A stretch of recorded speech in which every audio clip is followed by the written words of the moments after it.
Good afternoon, historians. Welcome to installment number 2 of On This Day in History, which is, funnily enough, actually about on this day in history, unlike the previous installment.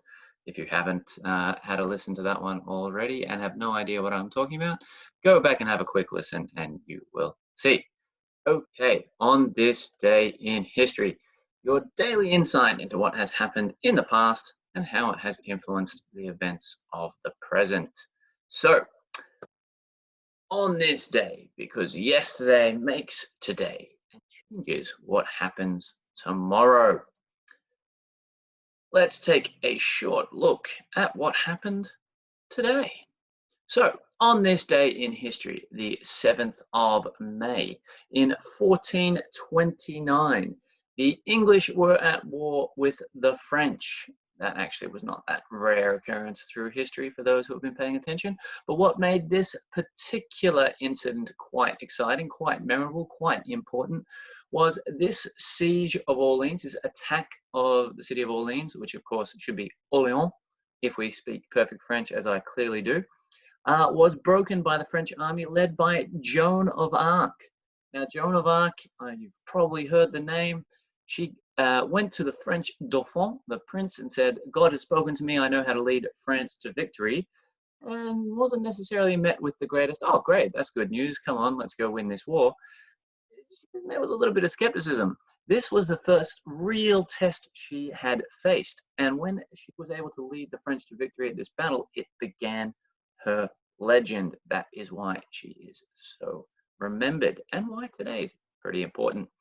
In 1832, Greece became an independent country for the first time in a long time.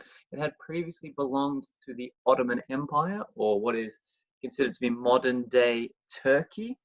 And this was a pretty monumentous occasion for the Greeks to become their own nation once more.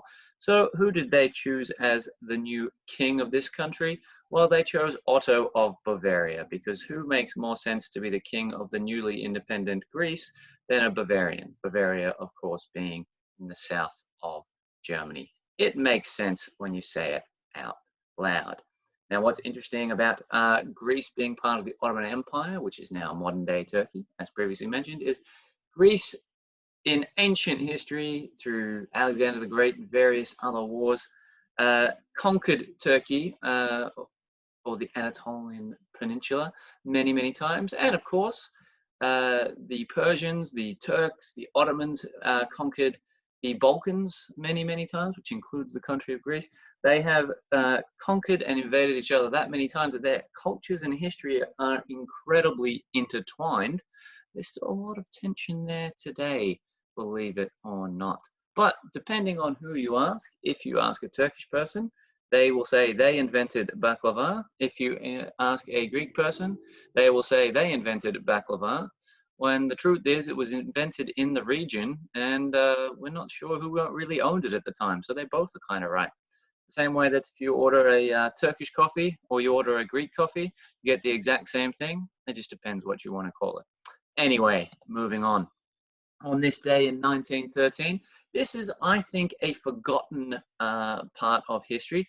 On this day in 1913, the British House of Commons had a vote, and that vote was whether or not they were going to allow women to vote. And guess what? They decided, no, we're not doing that. So there had been a very powerful and persuasive and famous campaign by what was known as either the suffragists or the suffragettes, trying to campaign to allow women the chance to vote.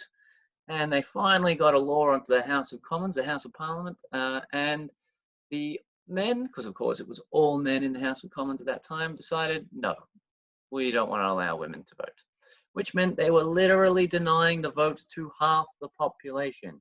So what that means is you need to sort of understand, technically speaking, Britain at that stage was not a democracy, because a democracy is one that allows its citizens to vote. They were denying the vote to half of their population.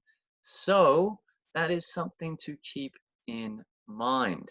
You can imagine when it comes to particular topics like this, If that was based on anything other than gender, if it was left-handed people aren't allowed to vote, if it was people under 5 feet tall aren't allowed to vote, if it was people of a particular racial background, for example, if you're from Australia, you're not allowed to vote. If you're from China, you're not allowed to vote. If you're from Japan, you're not allowed to vote. That would be met with outrage. What do you mean? That is ridiculous. You can't deny the people the right to vote based on that. Well, keep in mind, women were denied the right to vote for centuries. And it wasn't one of those things where, oh, whoops, we missed that one. Here you go, have a vote. They campaigned, they got it on the House of Parliament, and they said, well, thanks for asking, but no, you're not allowed to vote. Why? Because women can't vote. How do we know that? Because you're not allowed to vote, clearly. So it will never work.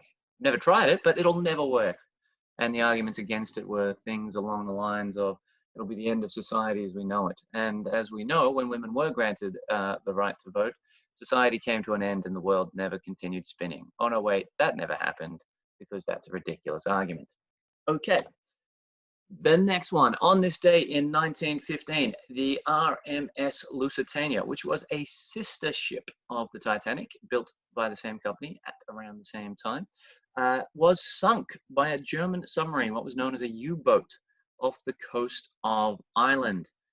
1,193 lives were lost, and this attack would eventually lead the USA to join the side of the Allies in World War I. America at that stage was not getting involved. On this day in 1960, a particular chess player by the name of Mikhail Tal beat another chess player by the name of Mikhail Botvinnik, Mikhail obviously being a very popular name in the Soviet Union, for the World Chess Championship. Now, this gentleman by the name of Mikhail Tal is known as the greatest attacking grandmaster of all time. He is my own personal favorite chess player. Yes, I like chess that much that I have my own favorite chess player. And attached to the document today is a short video of one of his games in which he pulls some amazing moves. If you are a particular chess enthusiast, I suggest you check that out. If not, have a look anyway. It might be entertaining, or, you know, don't. That's fine. But just so you know, this guy, Mikhail Tal, was kind of a big deal. Okay, and in 2015 on this day, Britain held an election. No, it was not the Brexit vote. No, it wasn't for Bojo, Boris Johnson. This was going all the way back centuries ago, okay, 5 years.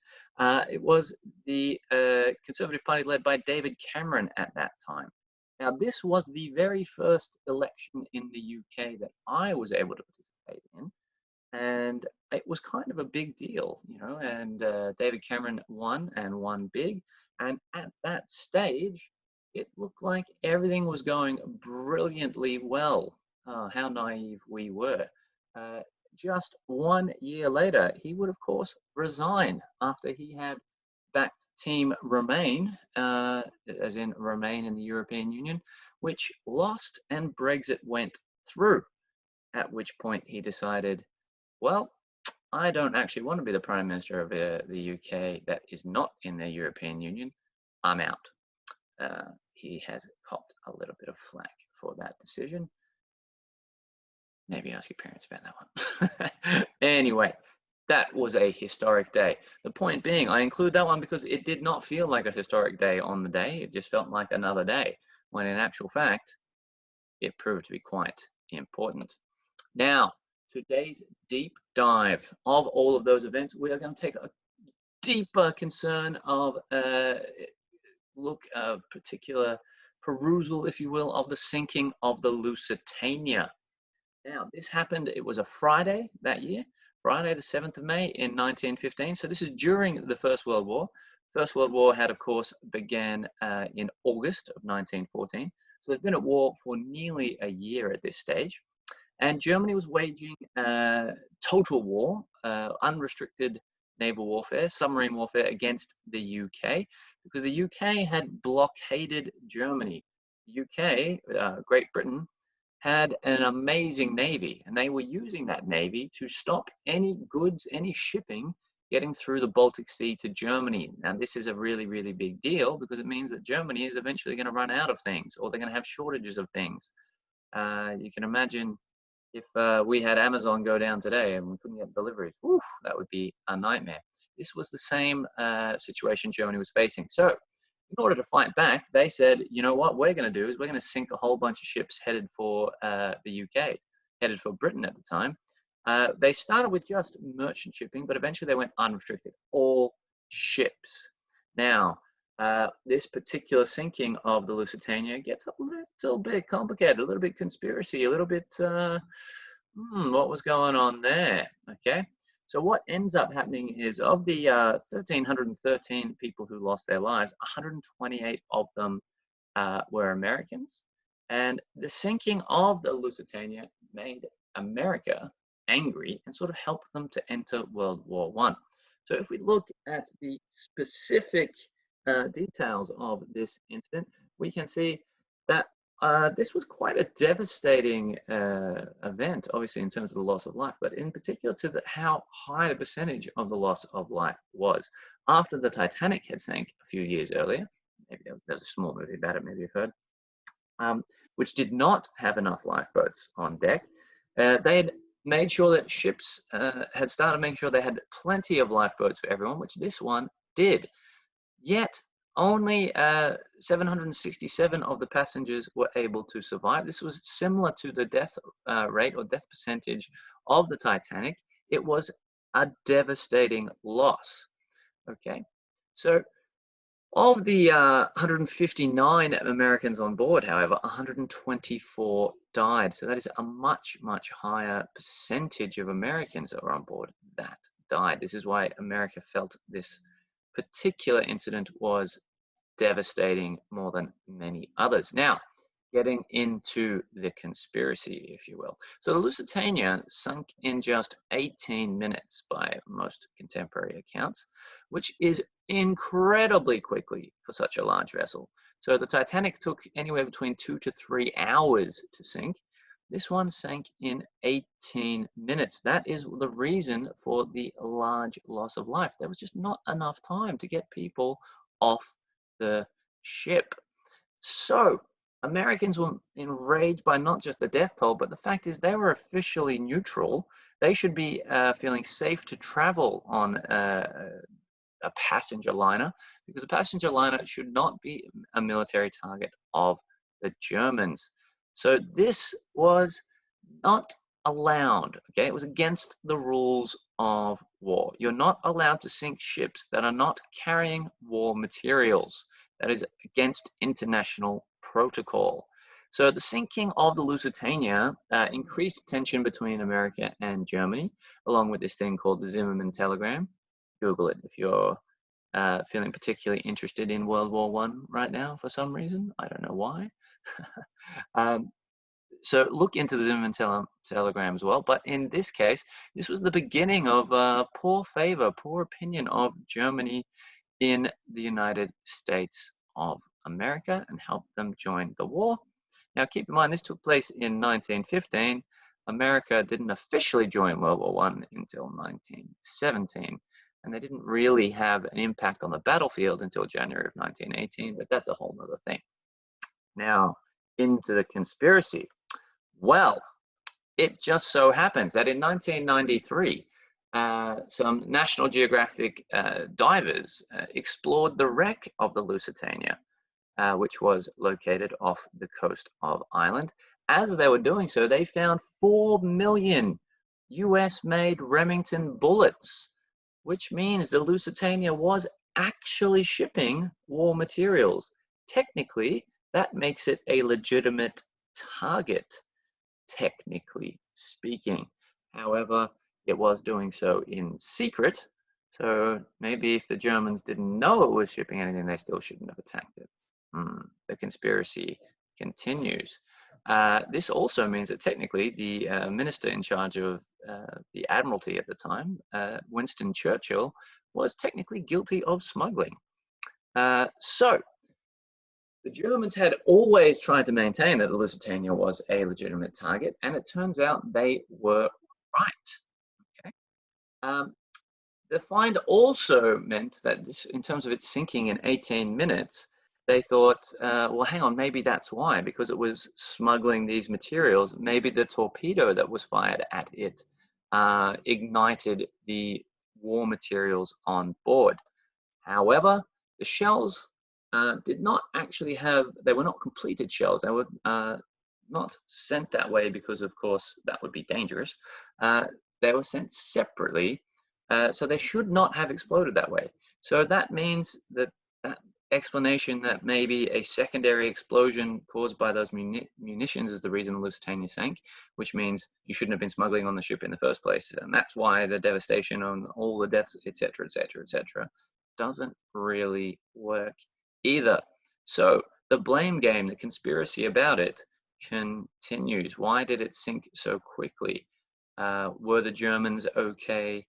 Not okay, obviously, but were the Germans legitimate in calling it a target of war or not? We may never know the answers. So I hope that you enjoyed that particular deep dive.